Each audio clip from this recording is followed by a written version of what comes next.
The first 5 years of life have so much to do with how the next 80 turn out. Bill Gates. It's surprising to me that there are still people in this community that don't know about First Steps. But First Steps is a jewel. It's about listening to a mom or a dad talk about how First Steps has improved their lives. I got the pamphlet that said that kids would be able to participate in the program from 0 to 3 years old. And to me, that's the time that they're developing and growing. Instead of putting them just like in a regular daycare at, a mom or house or whatever, it was better for me to have him in a program where he was able to learn and be around other kids. Yeah, so that's what stood out with me, that it was an actual school for a newborn or for a baby or a toddler. First Steps serves children from birth to 5 years old and their families who are at risk of not being ready for school. When you hear the name First Steps, you immediately think quality. You immediately think high standards. You know that the help is there. You know that the resources are there. And by First Steps being a part of a Brighter Future Child Development Center, that's a leg up. Because if our sign says a Brighter Future Child Development Center offering early Head Start through First Steps, that in itself is an added bonus. Our programs are child care training, countdown to kindergarten, early Head Start Child Care Partnership Program, early identification and referral, the Dolly Parton Imagination Library, Incredible Years Parenting, Step-by-Step Resource Center, Weekend Backpack Feeding Program.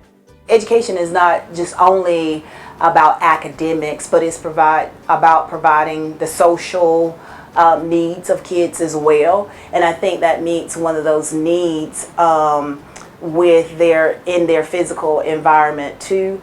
Because if we didn't have it, then what would these children do? The purpose of the Backpack Buddy is to make sure or to ensure that our students have food on the weekend. We don't want any children going hungry.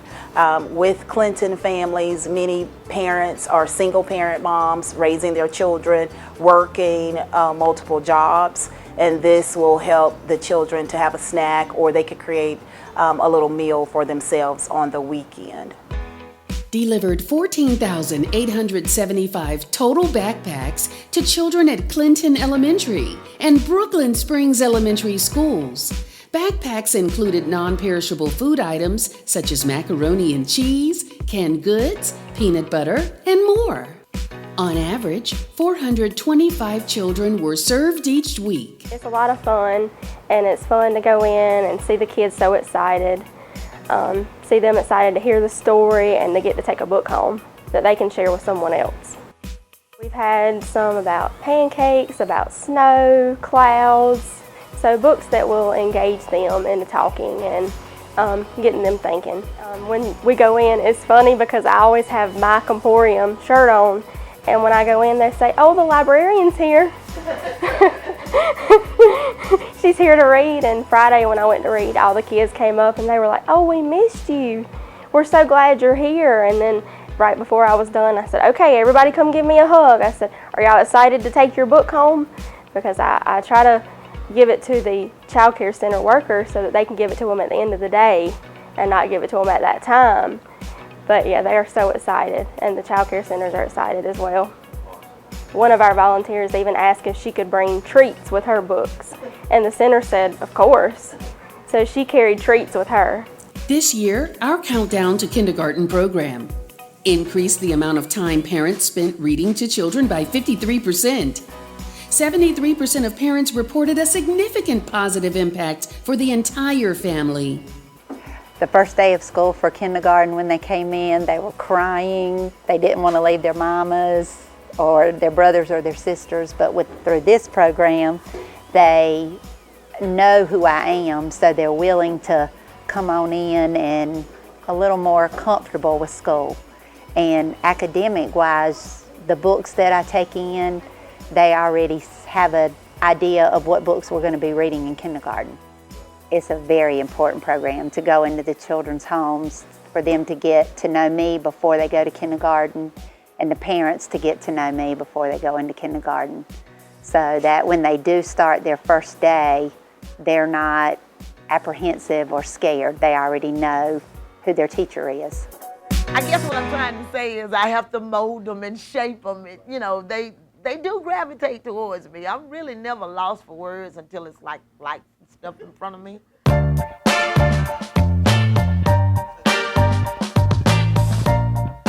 I go inside homes and I instruct parents on how to interact with children with certain activities according to their ages. You know, all they know is that they got a child. Somebody says Southside has a program, you can get this baby in.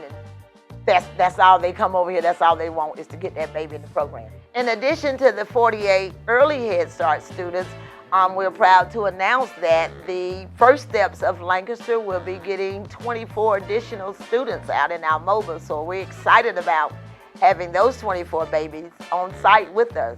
This is the step-by-step Family Resource Center at Southside Early Childhood Center. And this room is designed for parents and teachers to be able to check out materials and books to use at home or in their classroom with children. Generally infants up to about 5 or 6 years of age at times. Lancaster County First Steps continues to make great strides in our community for our children and was recently approved to receive a $6 million grant earmarked for Early Head Start. A lot of counties, I think, struggle with the partnership side of this. And what Lancaster County has done is that First Steps has really been the hub for all things early education. So we work with the school district, we work with private child care centers, we work with nonprofits, and I believe that First Steps has served as the leader in early education, and I don't think that's happened in a lot of states. I think in a lot of counties, and there are other counties where things are more silos, and it's like people don't talk, they don't communicate. First Steps in Lancaster County has provided the leadership to bring those folks together and make sure that the voice for early education is heard. Lancaster County First Steps, getting children ready for school.